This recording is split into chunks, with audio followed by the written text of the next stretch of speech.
ಸಾಯಿರಾಮ್.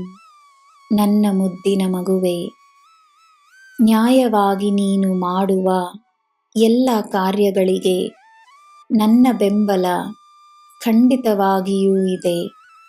ಚಿಂತಿಸಬೇಡ.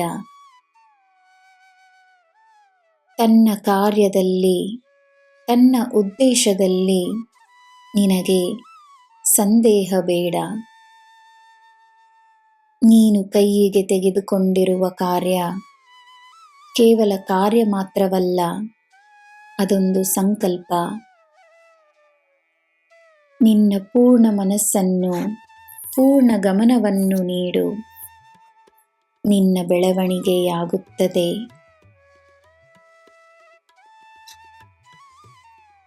ನಿನ್ನ ಸುತ್ತ ಇರುವವರು ಯಾರೂ ಕೆಟ್ಟವರಲ್ಲ. ಅಜ್ಞಾನವೇ ಎಲ್ಲದಕ್ಕೂ ಕಾರಣ. ಅಸೂಯೆ ಒಬ್ಬ ವ್ಯಕ್ತಿಯನ್ನು ಕುರುಡನನ್ನಾಗಿಸಿಬಿಡುತ್ತದೆ. ಅವರ ಕಣ್ಣುಗಳನ್ನು ತೆರೆಯುವ ಕೆಲಸ ನಿನ್ನದಲ್ಲ. ಕಾಲಕ್ಕೆ ಅವರನ್ನು ಒಪ್ಪಿಸು. ಅನುಭವಗಳಿಂದ ಕಲಿಯುವವರು ಕಲಿಯುತ್ತಾರೆ.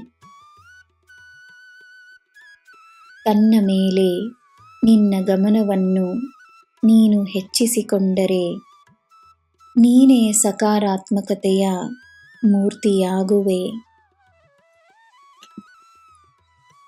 ಎಲ್ಲ ಪರಿಸ್ಥಿತಿಗಳಲ್ಲಿ ನೀನು ಮಾಡಬಹುದಾದುದು ಏನು ಎಂಬುದು ಮಾತ್ರವೇ ನಿನ್ನ ಆದ್ಯತೆಯಾಗಿರಲಿ. ಜನರು ನಿನ್ನಿಂದ ನಿನ್ನ ಸ್ಥಾನವನ್ನು ಕಿತ್ತುಕೊಂಡು ತಾವು ವಿಜಯವನ್ನು ಪಡೆದಿರುವ ಹಾಗೆ ಅವರಿಗೆ ಅನಿಸಬಹುದು. ಅದರಲ್ಲಿ ಅವರಿಗೆ ನಕಲಿ ಸಂತೋಷ ಮತ್ತು ಹೆಮ್ಮೆಯೂ ಇರಬಹುದು. ನನ್ನ ಮಗುವೆ, ನಿಜವನ್ನು ತಿಳಿದುಕೋ. ನಿನಗೆ ನಾನು ನೀಡಿರುವ ಸ್ಥಾನವನ್ನು ನಿನ್ನಿಂದ ಕಿತ್ತುಕೊಳ್ಳಲು ಯಾರಿಗೂ ಸಾಧ್ಯವಿಲ್ಲ. ಎಲ್ಲ ಒಂದು ಒಳ್ಳೆಯ ಬದಲಾವಣೆಯಷ್ಟೇ. ಜನರ ನಕಲಿ ಮತ್ತು ತಾತ್ಕಾಲಿಕ ಸಂತೋಷವಲ್ಲ, ನಿನ್ನ ನಿಜವಾದ ಮತ್ತು ಶಾಶ್ವತವಾದ ಗೆಲುವು ಮಾತ್ರವೇ ನನಗೆ ಮುಖ್ಯ.